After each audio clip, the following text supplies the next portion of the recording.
नमस्कार। Hindi educational channel में मैं आपका हार्दिक अभिनंदन करता हूं। मैं आज विद्यार्थियों के अनुरोध पर हिंदी व्याकरण का एक बहुत ही महत्वपूर्ण चैप्टर वाक्य संशोधन, जिसे अंग्रेजी में करेक्शन ऑफ इनकरेक्ट सेंटेंसेस कहते हैं, को लेकर आपके समक्ष उपस्थित हुआ हूं। वाक्य संशोधन एक बहुत ही इम्पॉर्टेंट चैप्टर है। आप जानते ही हैं, क्लास 6 से लेकर यूनिवर्सिटी लेवल तक वाक्य संशोधन से संबंधित बराबर प्रश्न पूछे जाते हैं। यही नहीं, यदि आप किसी जॉब की तैयारी कर रहे हैं तो भी आपके लिए यह वीडियो, यह चैप्टर बहुत ही महत्वपूर्ण है। इसलिए मैं इस विषय पर कई वीडियो तैयार करना चाहता हूं, ताकि आप वाक्य संशोधन या वाक्य अशुद्धि शोधन से संबंधित अधिक जानकारी हासिल कर सकें। यही नहीं, आप अधिक से अधिक नंबर भी प्राप्त कर सकें। पार्ट 1 वीडियो में मैंने केवल वाक्य संशोधन या वाक्य अशुद्धि शोधन से संबंधित कई नियमों की विशेष जानकारी आपके सामने प्रस्तुत की है। तो आइए अब मैं समय न लेते हुए वाक्य अशुद्धि शोधन पर अपने कुछ विचार आपके समक्ष प्रकट करना चाहता हूं। मैं इस वीडियो में केवल वचन संबंधी अशुद्धियों पर अपने विचारों को आपके समक्ष प्रकट करना चाहता हूं। इसे आप ध्यान देकर सुनिएगा। आइए अब मैं एक वाक्य में वचन संबंधी किस प्रकार की अशुद्धियां पाई जाती है, इसे मैं आपके समक्ष प्रकट करना चाहता हूं। आइए सबसे पहले वचन किसे कहते हैं और वचन संबंधी अशुद्धियां किस प्रकार की होती है, इसे मैं आपके समक्ष अपनी बात रखना चाहता हूं। वचन संबंधी अशुद्धियां, वचन किसे कहते हैं, इसे तो शायद आप जानते ही होंगे। जी हां, शब्द के जिस रूप से किसी व्यक्ति, वस्तु या पदार्थ आदि के एक या अनेक होने का बोध होता हो, उसे हम वचन कहते हैं। आप जानते ही हैं, वचन 2 प्रकार के होते हैं, एक वचन और बहुवचन। यानी शब्द के जिस रूप से किसी एक व्यक्ति या वस्तु या पदार्थ का बोध हो, उसे हम एक वचन कहते हैं। जैसे किताब, पेंसिल, गाय आदि। ठीक उसी तरह शब्द के जिस रूप से 2 या 2 से अधिक वस्तु या पदार्थ या व्यक्ति आदि का बोध हो, उसे हम बहुवचन कहते हैं। जैसे किताबें, कलमें, गायें आदि आदि। आइए अब मैं कुछ ऐसी बातें आपके समक्ष प्रकट करना चाहता हूं जो आपके लिए बहुत ही महत्वपूर्ण है। कुछ शब्द सदैव एक वचन होते हैं, तो कुछ शब्द हमेशा बहुवचन होते हैं। आइए सबसे पहले मैं आपको यह बताना चाहता हूं कि वे कौन कौन से शब्द हैं जो सदैव एक वचन होते हैं। जैसे प्रत्येक, हर एक, माल, सामान, सामग्री, सोना, पाठक, झूठ, जल, क्रोध, जनता, वर्षा, आकाश, दूध, प्रेम, सत्य आदि। ये ऐसे शब्द हैं जो सदैव एक वचन होते हैं, परंतु कुछ शब्द ऐसे भी होते हैं जो सदैव बहुवचन होते हैं।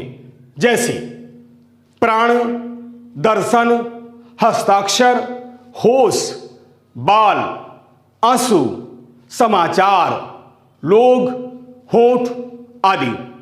यानी कुछ शब्द सदैव एक वचन होते हैं तो कुछ शब्द सदैव बहुवचन होते हैं। यही नहीं, कुछ शब्द ऐसे भी होते हैं जो दोनों वचनों में समान रूप से प्रयुक्त होते हैं। केवल वाक्य द्वारा ही इसे एक वचन और बहुवचन बनाया जा सकता है। यानी इसे हम दोनों वचनों में रख सकते हैं, जैसे राजा, प्रेम, पानी, पिता, फल आदि। आइए अब मैं एक वाक्य में वचन संबंधी किस प्रकार की गलतियां होती है इसे मैं उदाहरण के साथ आपके समक्ष प्रस्तुत करता हूं। इसे आप गौर करके सुनिएगा और शुद्ध करने की कोशिश कीजिएगा। पहला उदाहरण देखिए। श्री कृष्ण के अनेकों नाम हैं। अब इस वाक्य को आपको शुद्ध करना है। पहचानिए क्या होगा। श्री कृष्ण के अनेकों नाम हैं, इसे आप शुद्ध कीजिए। पहचानिए वाक्य में कहाँ गलत है, कौन सा शब्द है जो गलत है और किस प्रकार से गलत है।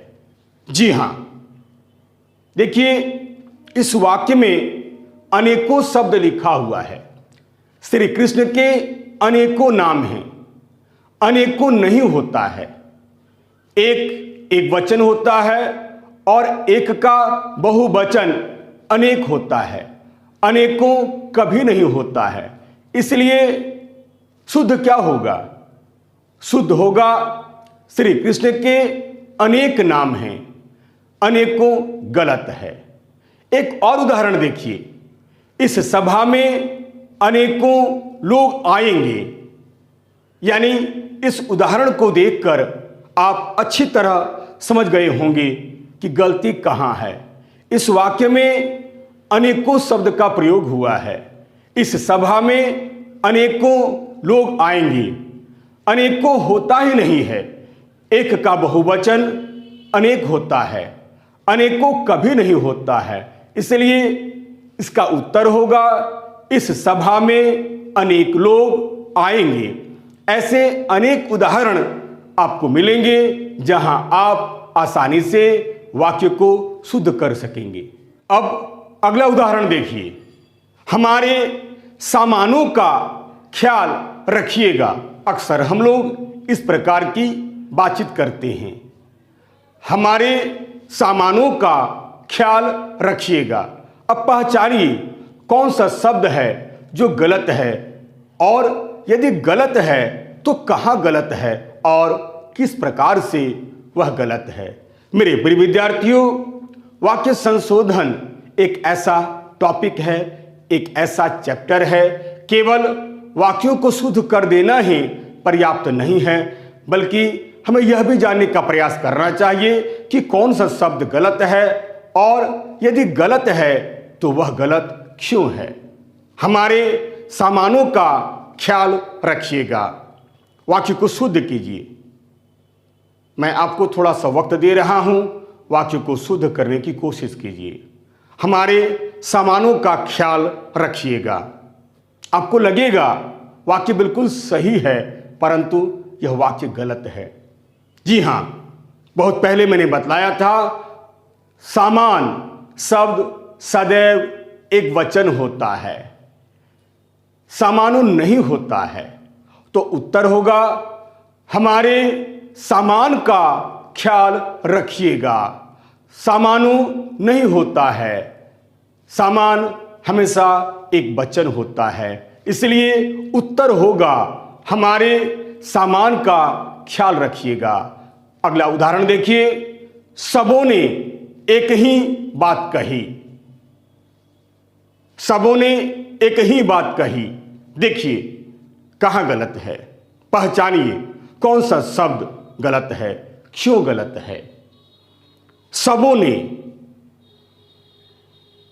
यानी यहां भी वचन संबंधी गलतियां हैं। सबों ने नहीं होता है, सबने होता है। तो क्या हो जाएगा? सबने एक ही बात कही, सबों ने नहीं होता है, जबकि हम लोग बोलचाल के समय ऐसे शब्दों का प्रायः प्रयोग करते हैं, लेकिन व्याकरण की दृष्टि से यह गलत है। सबने एक ही बात कही। एक और उदाहरण देखिए, प्रत्येक वृक्ष फल नहीं देते हैं। प्रत्येक वृक्ष फल नहीं देते हैं। देखिए, आपको लगेगा यह वाक्य बिल्कुल सही है, गलत कहीं लगता ही नहीं है। फिर आपने ऐसा प्रश्न मुझसे क्यों पूछा है? प्रत्येक वृक्ष फल नहीं देते हैं। देखिए, पहचानना है, प्रत्येक हमेशा एक वचन होता है।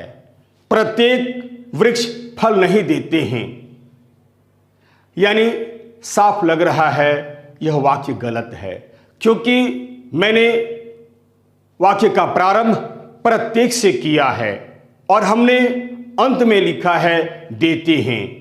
प्रत्येक यानी एक, यानी हर एक।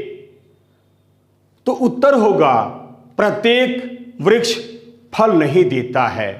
देते हैं होने से बहुवचन हो जाएगा, जबकि प्रत्येक एक वचन है। सदैव एक वचन कहलाता है, सदैव एक वचन होता है।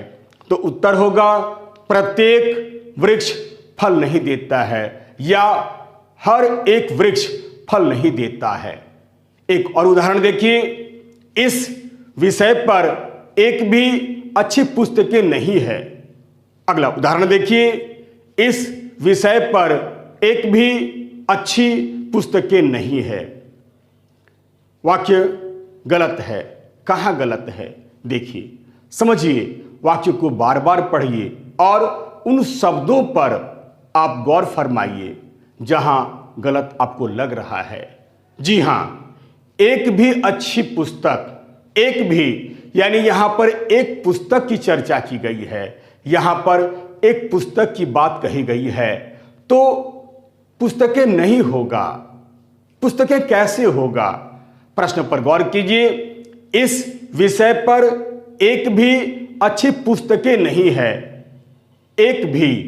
तो उत्तर होगा इस विषय पर एक भी अच्छी पुस्तक नहीं है। जी हां, उत्तर यही होगा, इस विषय पर एक भी अच्छी पुस्तक नहीं है। अगला उदाहरण देखिए, हमारे यहां ऐसी एकाध बातें होती रहती है।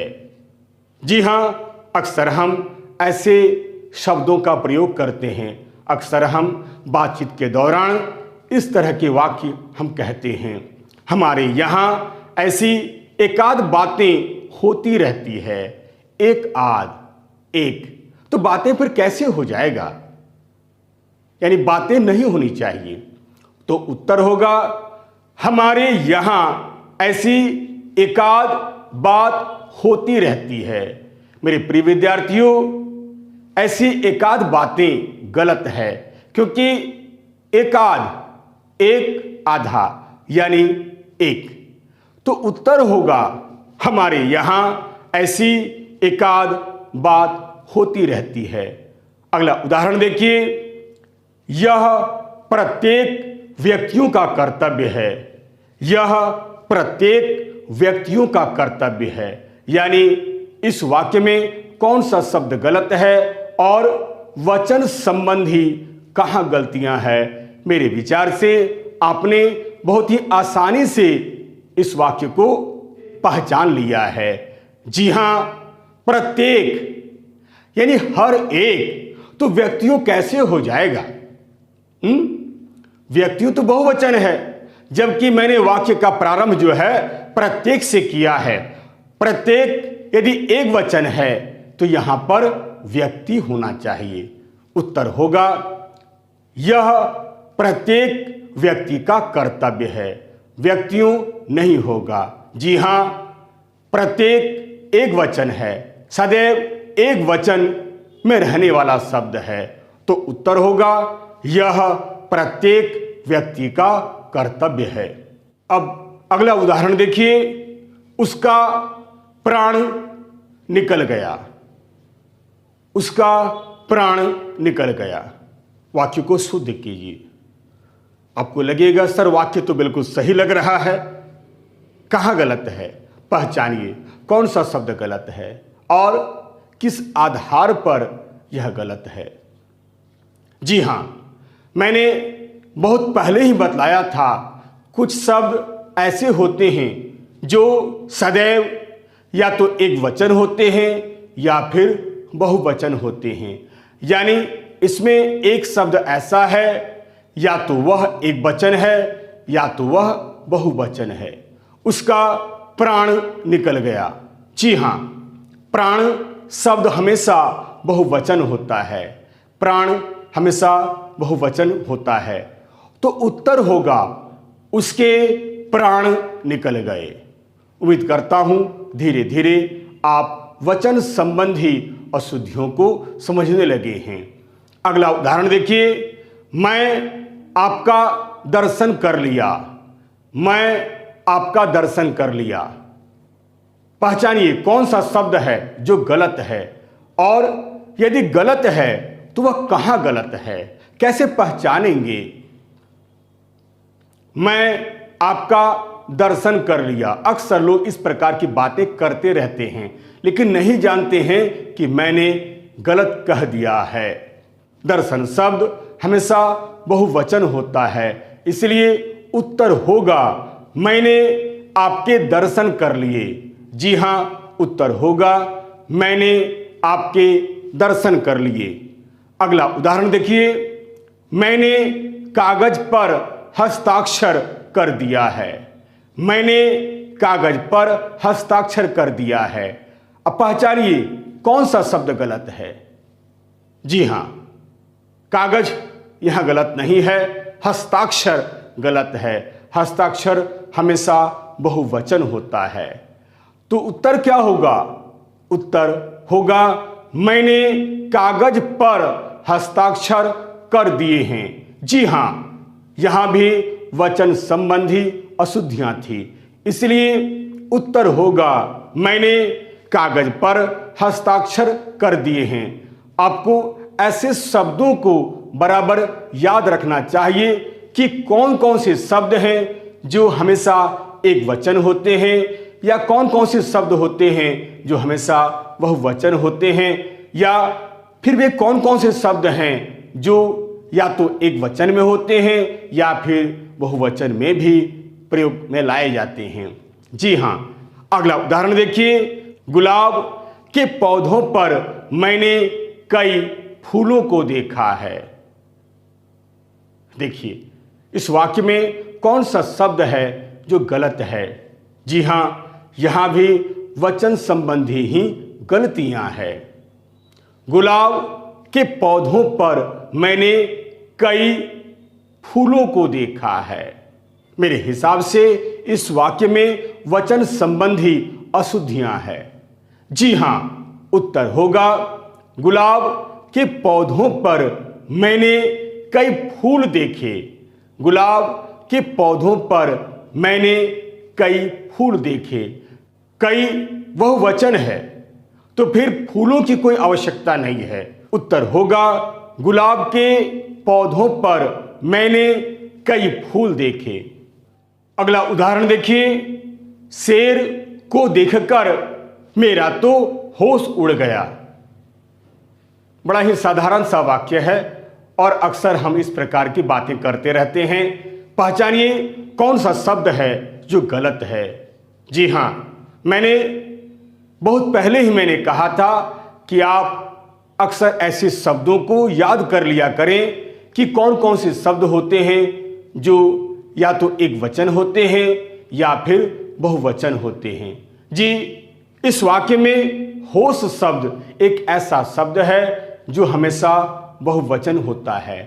तो उत्तर होगा शेर को देखकर मेरे तो होश उड़ गए। जी हां, उत्तर होगा शेर को देखकर मेरे तो होश उड़ गए। अगला वाक्य देखिए, मैं तो आपका दर्शन करने आया हूं। आप पहचानिए कौन सा शब्द गलत है और कहाँ गलत है। जी हाँ, दर्शन शब्द हमेशा बहुवचन होता है, इसलिए उत्तर होगा मैं तो आपके दर्शन करने आया हूं। एक और उदाहरण देखिए, नाई ने मेरा बाल काटा है। जी हाँ, बहुत ही सीधा सा वाक्य है, नाई ने मेरा बाल काटा है।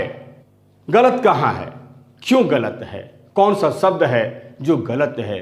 जी हाँ, बाल शब्द हमेशा बहुवचन होता है, तो उत्तर होगा नाई ने मेरे बाल काटे हैं। जी हाँ, उत्तर होगा नाई ने मेरे बाल काटे हैं।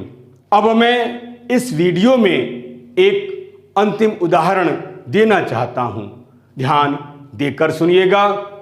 भिखारी की हालत देखकर मेरी आंखों से आंसू निकल पड़ा। जी हाँ, अंतिम वाक्य है, भिखारी की हालत देखकर मेरी आंखों से आंसू निकल पड़ा। बोलिए कौन सा शब्द गलत है। भिखारी, हालत, आंखों, आंसू निकल पड़ा, कौन सा शब्द है जो गलत है। जी हाँ, आंसू हमेशा बहुवचन होता है, इसलिए आंसू निकल पड़े यही सही है, यही होगा। उत्तर होगा भिखारी की हालत देखकर आंखों से आंसू निकल पड़े। आशा करता हूं इस वीडियो में मैंने वचन संबंधी किस प्रकार की अशुद्धियां होती है, कौन कौन से शब्द सदैव एक वचन होते हैं, कौन कौन से शब्द हमेशा बहुवचन होते हैं, इसे मैंने विस्तार से बतलाया है। साथ ही साथ कौन सा शब्द क्यों गलत है, इसकी भी मैंने जानकारी दी है। उम्मीद करता हूं यह वीडियो आपके लिए बहुत ही उपयोगी सिद्ध होगा और इस वीडियो को देखकर आप बहुत कुछ सीख पाएंगे। यदि आपको यह वीडियो अच्छा लगता है, उपयोगी लगता है, तो इसे आप लाइक करें, शेयर करें और तो और सब्सक्राइब करना आप बिल्कुल नहीं भूलें। याद रखिएगा, मेरा यह चैनल एक प्रकार से एक एडुकेशनल चैनल है, यह एक एडुकेशनल वीडियो है, अतएव लाइक, शेयर और सब्सक्राइब करना आप बिल्कुल नहीं भूलें। और हाँ, यदि मेरे वीडियो में अगर आपको कहीं भी किसी प्रकार की कोई त्रुटि या कोई कमी नजर आती है तो आप साफ कमेंट्स करें, ताकि मैं उन गलतियों पर ध्यान दे सकूं और आपके लिए एक बहुत ही सुंदर छात्रोपयोगी वीडियो बनाकर प्रस्तुत कर सकूं, ताकि आप अधिक से अधिक इसका लाभ उठा सकें। तब तक के लिए नमस्कार, धन्यवाद।